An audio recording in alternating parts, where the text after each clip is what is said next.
తులారాశి. ఈ తులారాశి వారందరికీ కూడా 2026 సంవత్సరంలో తులారాశి వారికి బ్రహ్మాండంగా ఉంటుంది.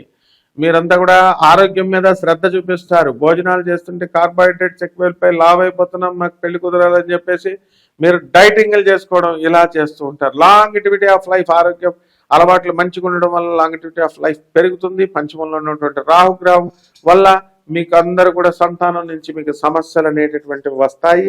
మరి ఈ తులారాశి వారి కోర్టు సమస్యల్లో మీరు విజయం సాధించడం అనేటటువంటిది జరుగుతుంది.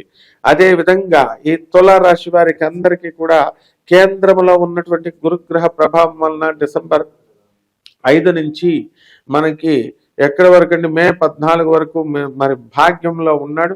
ఆ తర్వాత కేంద్రంలో వస్తున్నాడు. కాబట్టి గురుగ్రహ ప్రభావం వలన అనేకమైనటువంటి విజయాలు, లాభాలు మీరు సాధిస్తారు. ఇక పరిహారాల దగ్గరికి వచ్చేసరికి ఈ యొక్క గురుగ్రహానికి మీరు ఏం చేయాలండి అంటే గురు జపం చేసుకోండి, గురు స్తోత్రాలు చదవండి. గురువుకి కిలోం పావో శనగల్ని పసుపు రంగు వస్త్రాల పేద బ్రాహ్మణులకి గురువారం నాడు ఉదయం 6 గంటలకు దానం చేసుకోండి. దశ మహావిద్యల్లో ఒకటైనటువంటి మనకి మహాకాళి అమ్మవారు లేదా తారాదేవి యొక్క అమ్మవారి యొక్క మంత్ర జపాన్ని చేసుకోండి. శుభమస్తు.